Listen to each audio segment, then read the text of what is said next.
Hello and welcome to the weekly episodic sports entertainment show starring me, Jason Miller, and check it out.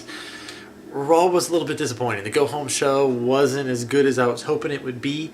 I'm still excited for Raw. I still think the biggest problem that WWE has right now is they're recycling too many of the same rivalries, and they need to move on.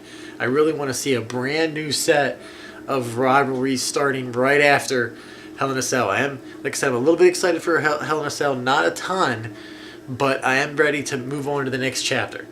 And I think that Hell in a Cell can be the final mark in a lot of these, matches, whatever you want to call them, and we'll move on. I'm just going to gloss over Raw real quick, because like I said, it wasn't that great. Paul Heyman was a pleasant surprise. You can tell how much we missed him. He did a great job. Brought a little life to Orton and Cena. It's really tough to get excited for Orton Cena 2,792, you've just seen it so many times. Also, it was really nice seeing Mick Foley too. And, it's always nice seeing guys like that can actually elevate storylines. So it was a good use of Mick Foley, I thought. And honestly, the ending was a little bit of a surprise. This is all gearing towards the eventual Randy Orton face turn, so I guess it's not too surprising because anybody with half a brain could see this coming. And it also, with a little bit of a wrinkle in the Cena-Orton match, because if you can think about how things could work out here, as I get into the predictions for Hell in a Cell, there might be a reason why Orton turns face quicker than you think. So, here we go. It's time for everybody's favorite prediction time. Predictions for Hell in a Cell.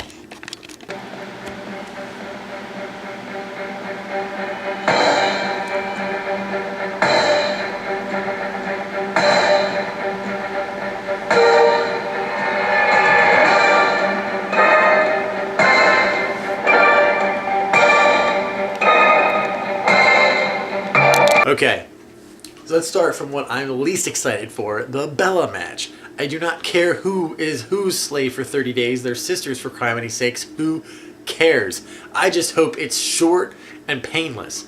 Please keep this match 5 minutes or under. Anything over 5 minutes will make me want to turn the channel. So please make it short. That's all that I ask. You can tell that they've really, really dumbed down the last couple of weeks. There's hardly any dialogue with the Bellas, and I guess they finally figured out that nobody cares. I don't know. But who's going to win? Honestly, I think Nikki wins because of outside interference from Alicia Fox, I guess. Not Alicia Fox. Alicia Fox. This is how much I care. Alicia Fox is with Paige. I don't know. Maybe Stephanie interferes or something. Maybe because she hasn't really been on TV a lot, but it's not possible.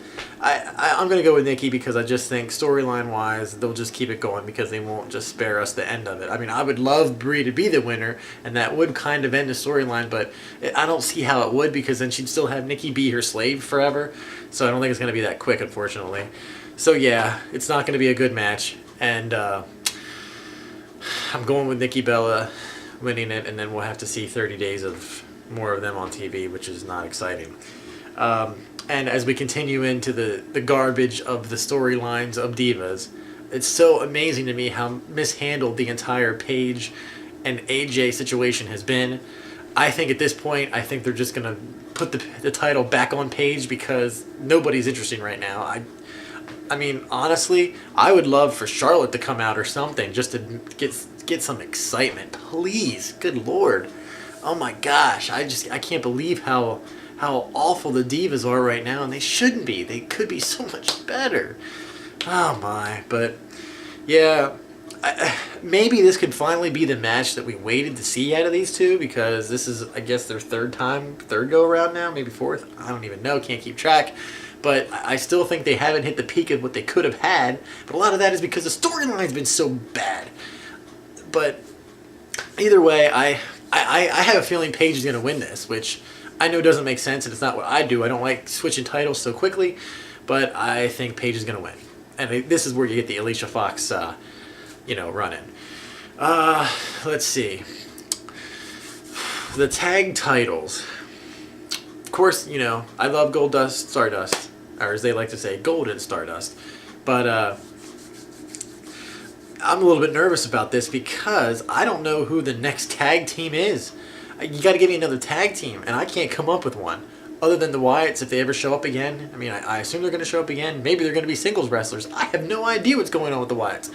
So, I mean, what are they going to just have? I mean, are they going to have these two teams just fight against each other? Because literally, they're against each other every single week in a tag team match, a 6-man tag or something. They need to get them apart. And it's not that they're not doing a good job. They're doing as best as they can. But, I mean, how often can you just have the same match? So, But see, okay, if you have the Usos win, okay, you have the Usos win the belts, who are their challengers? Answer is no one. There's nobody around. So, but on the flip side, I don't think there's another tag team to challenge the Dust Brothers. So, with that said, I think it will be a really good match again, like they always have, but I think the Dust Brothers retain, because why not? Okay, now I have 3 heels winning the first 3 matches. I don't know, this could be a heel theme, I don't know. But anyway, so yes, I got the Dust Brothers retaining. I'm not exactly sure why, but I don't know where the storyline's going for any of them after this match. So that's kind of where they need to bring in some tag teams like pronto. I know the Ascension's coming up, so maybe they'll make an appearance or something, because I know they're coming. And that could be the Wyatts group. Oh boy, I hope it's not the Wyatt group. Oh, that's scary. All right. Okay, now here's a match that will steal the show, and I will guarantee that, because the last time they fought, you can tell they were holding back, and that's going to be Ziggler and Cesaro. I love both these guys, and I think both these guys will have the best match of the night, because they really mismanaged Ambrose and Rollins over the last couple of months. We'll get to that later, because that's what should have been this match. But anyway, it's going to be Ziggler and Cesaro in a 2 out of 3 falls match, which is a good idea because it keeps them in the ring longer. Hopefully we can see a Cesaro swing, because a Cesaro swing is awesome, and I love seeing them, and I want to see more of them. I also, while we're talking about it, I think we are going to see the Wyatts sometime in this pay-per-view. I would love for them to go after Ziggler and have him in some sort of title match, try to get more, and then obviously if they have a title match with Wyatt, Wyatt's going to win that title. So, in hopes of something like that happening, because I did hear that's where they were going somewhere along the line, I say Ziggler retains with a Wyatt run-in, because we need the Wyatts back on TV yesterday. The only reason you ever take anybody off of TV, WWE, is if they're losing their pop, they're losing their star power, they're losing their aura. Take them off of TV, you bring them back on, and then they gain a lot of that back, just because absence is a good thing. Not when they're hot. That's stupid. I don't understand why they took them off TV. As much as I do love the promos and the videos and the montages and everything, I do like them a lot. You should never take the Wyatts off of TV, especially as hot as they were. You should have never did that. So, I say the Wyatts return at Hell in a Cell, hopefully against Ziggler. That would be nice. That's what I want to see. So I say Ziggler retains, because I need more faces to win matches. Alright, Sheamus and The Miz. Boy, I want to see Mizdow do something. Now, I heard in the pre-show, Mizdow is having a Mizdow TV show, which is actually kind of exciting to me. I think he'll nail that, and he'll hit a home run with that, because he is fantastic. Everybody wants to see him. So, I have hopes of The Miz retaining, and maybe Mizdow stepping in and screwing that up. Well, no, because then... Or they have The Miz retaining. The Miz not winning, with Sheamus retaining, and Mizdow being the one to screw it up, and then Miz turning on Mizdow, making him the face. because I think that's where they need to go with him right now, and I think WWE is seeing that. So I say The Miz and Mizdow do a split, and Mizdow becomes Damien Sandow and a face again. That's where I'm going. I'm going out on a limb with these predictions, so they're probably not going to be right, but they sound good in my head, so I'm going with them. Okay. The Big Show and Rusev. Now, here is why I think Rusev wins. Because I think it will be a really good match, but I think Rusev's going to win because I still think that they need that monster heel going into a Cena matchup. Which, I know I'm just glossing over Big Show and Rusev, but I got to go to the next part of this, which obviously is Randy Orton and John Cena. And I think Orton's going to win this match. The more I think about where they could go with this, I think they're going to save Cena and Lesnar for some other day. I really do, because I don't... Here's what can happen. I think Orton can win this match, get his title match against Lesnar, and remember what happened with Rollins.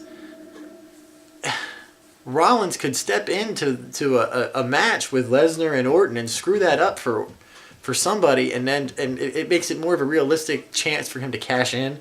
And I think that's the only way they can do this, because other than him turning on Lesnar, you know what I mean, cashing in on Lesnar, which just seems so ridiculous. This might be the only way I can see Rollins actually winning the belt, because I don't think Rollins is going to win the belt over Lesnar. I don't think he's going to cash in successfully, but he can cash in successfully against Orton.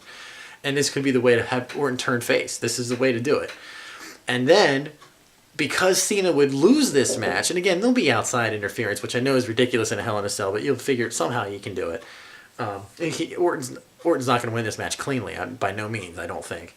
But what you can do is have your Cena-Rusev big showdown, and then that's when Rusev's going to lose. He's got to lose sometime, so I think that's a way to actually feed a really strong opponent into Cena and get their Cena-Rusev showdown, maybe like in table, ladders, and chairs, going into Royal Rumble. Actually, maybe even at the Royal Rumble, if they could do it that way too. So, although I think it would be more interesting to have Rusev in the Royal Rumble, so it's tough to say that. So I'm going with table, ladders, and chairs for that match.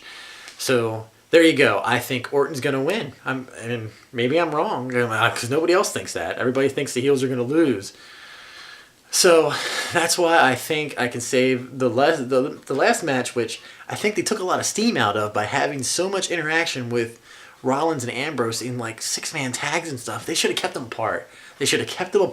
And then it would have been all the more sweeter when Ambrose finally got his hands on Rollins in that cage. Man, they screwed that up, I thought.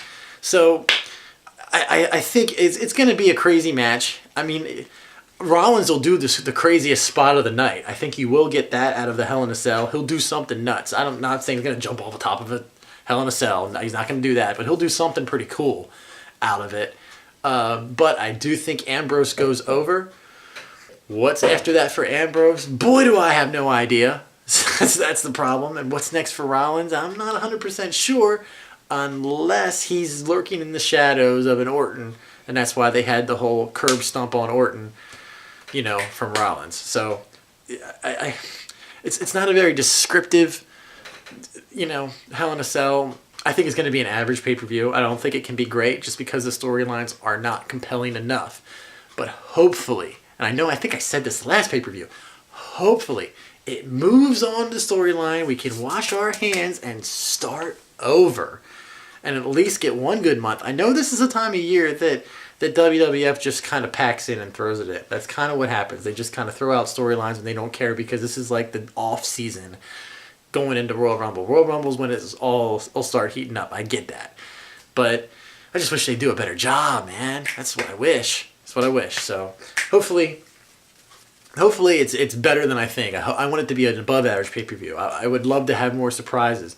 And actually, a lot of the stuff I said is surprises. So if it goes the way I said, I won't be that disappointed, believe it or not. Because I'd like to see all that stuff. I really want to see the Wyatts back on. I don't want to have to sit through another month of vignettes. We're past that point now, okay? I want to see something happen with that storyline. I'm not going to go out on a limb and say exactly what it is. I've given my possibilities in the past. It can be any of those things. I just want to see them on TV Okay, for real. I don't want to see a video. I want to see them in the ring doing something, and have a reason for it too. That would be the best part about it. I think that's the one thing they screwed up with the Wyatts. They never give them a reason for anything they do, and I think that would be nice. Say, okay, we're gonna, like Ziggler, we're gonna tear down Ziggler because he stands for everything we don't like. I don't know. Okay, I'm not good at that apparently because I did that off the top of my head. But there should be a reason for why they attack somebody. That's what I like. I like reasons.